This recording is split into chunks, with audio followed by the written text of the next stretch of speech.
Live TV, सच सबसे आगे। नमस्कार दोस्तों, मैं हूं अंकित चपराना और आप देख रहे हैं द लाइव टीवी। दोस्तों, जो सैनिक होता है एक देश का, उसका ये कर्तव्य है, उसका धर्म है कि अगर राष्ट्र की सुरक्षा पर कोई आंख उठे, कोई आंच आए, तो अपनी प्राणों की आहुति भी हंसते हंसते दे देनी है। शहादत यानी सुप्रीम सैक्रिफाइस अपनी देश की सुरक्षा के लिए दे देनी है।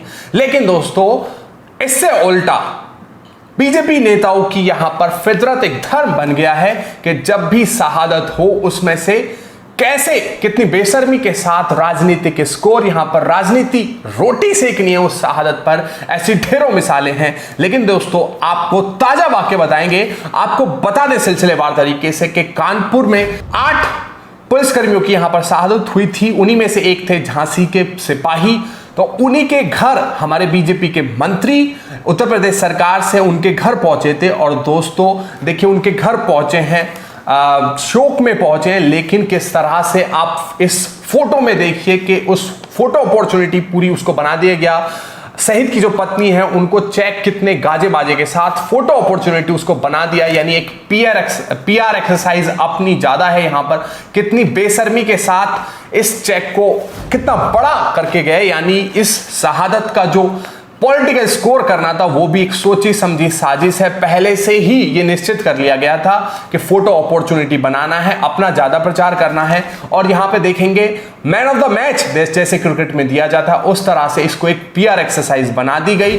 आपको बता दें कि शहादत का कोई मोल नहीं होता, शहादत एक अनमोल होती है। और उसको किस तरह से खरीदा यहां पर, उसको पॉलिटिकल स्कोर यहां पर किया जा रहा है। आप देखेंगे इस फोटो में किस तरह से एक मजमा, पूरा ड्रामा बनाया गया कि शहादत को कैसे हम अपने प्रचार में बदले। इसी कृत्य पर अब राजनीतिक गलियारों में भी तीखी प्रतिक्रिया आनी शुरू हो गई है। सबसे पहले देखिए, समाजवादी पार्टी के नेता अनिल यादव ने क्या कहा। वो ट्वीट करते हैं, बड़ा चेक देने से रकम में भी इजाफा हो जाता है क्या? क्योंकि बेशर्मी में तो साफ दिख रहा है। वो साफ तौर पर यहां पर तीखा हमला कर रहे हैं, किस तरह से बड़ा चेक दिया गया है और शहादत का यहां पर मोल लगा दिया गया। ये दोस्तों पहला मौका नहीं है जब किसी शहादत का इस तरह से मखौल उड़ाया जाए। इससे पहले भी बड़े बड़े नेता यहां पर बीजेपी के करते आए हैं। इसके बाद एक और बीजेपी नेता का ये बाइट सुनिए, उसके बाद हम आपको बताएंगे कि अभी 6 हमारे जो जवान शहीद तो रोज मरेंगे आर्मी में। अच्छा कोई ऐसा देश है जहाँ आर्मी का आदमी न मरता हो और झगड़ा हो? अच्छा, गाँव में भी झगड़ा होता है, लठेबाजी होती है, तो कोई देखा तो वायरल हो भाई। नहीं तो हम मरने, जो हम अपने जवानों को मरने की स्थिति में लाने क्यों दे रहे हैं? क्योंकि इजराइल उन्होंने इस तरह अपने उसको कर रखा है कि उनके जवान तो अच्छा, हमें कोई डिवाइस बताओ, आर्मी ना मरे, कोई चीज बताओ, कोई गोली काम ना करे, उसका सब करवा दें।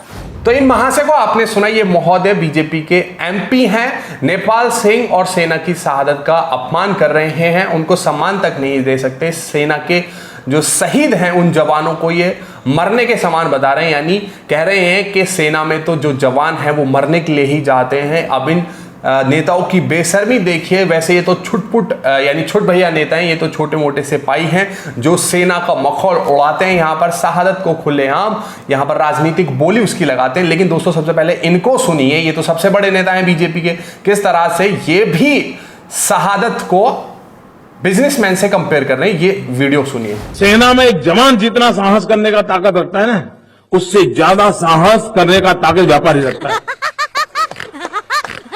सेना में एक जवान जितना साहस करने का ताकत रखता है ना, उससे ज्यादा साहस करने का ताकत व्यापारी रखता है। आदत को किस तरह से इस्तेमाल करते हैं आपको पता होगा।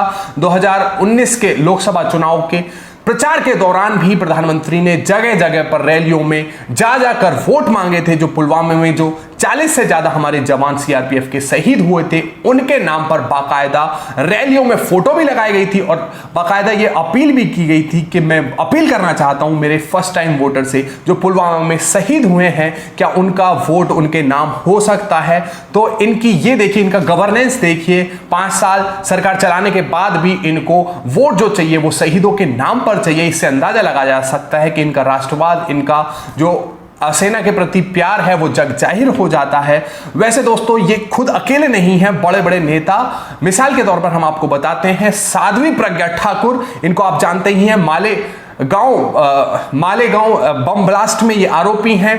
और ये जो जब मुंबई में हमला हुआ था, यानी मुंबई हमले में जो आतंकियों से लोहा लेते हुए हेमंत करकरे वो शहीद हो गए थे, अपने प्राण उन्होंने न्यौछावर कर दिए थे, उनको इन्होंने कितनी बार अपमानित किया है। उन्होंने कहा था मैंने हेमंत करकरे को श्राप दिया था, मेरे श्राप की ही बदौलत वो मर गए। तो इनका भी शहीदों के प्रति जो सम्मान है, मान सम्मान है, वो जगजाहिर हो जाता है। वैसे ये पहला मौका नहीं है, इससे पहले भी ऐसी ढेरों मिसालें हैं। आपको याद होगा तेज बहादुर यादव भी जो बीएसएफ में एक सिपाही थे और उन्होंने मुद्दा उठाया था जो सेना में यानी बीएसएफ में जवानों को जो खाना मिलने वाला है उसकी गुणवत्ता को लेकर बहुत बड़ा खुलासा इन्होंने किया था। उसके बाद से ही बीजेपी सरकार उन पर टूट पड़ी, उनको नौकरी से हाथ धोना पड़ा और फिर वो जब प्रधानमंत्री नरेंद्र मोदी के खिलाफ वाराणसी में चुनाव लड़ने गए थे तो उनका जो नामांकन था वो उलझा दिया गया, उसमें तरह तरह की रुकावटें पैदा कर दी गई और उनका जो चुनाव जो वहां से तय था लड़ना प्रधानमंत्री नरेंद्र मोदी के सामने, उसको वहां से रोक दिया गया, उनका नामांकन रद्द कर दिया गया। तो ये स्पष्ट हो जाता है सेना के लिए, सेना के शहादत के प्रति इनके दिल में कितना मान और सम्मान है। हमने आपको ढेरों मिसालें दिखाई। दोस्तों, जय हिंद। लाइव टीवी, सच सबसे आगे।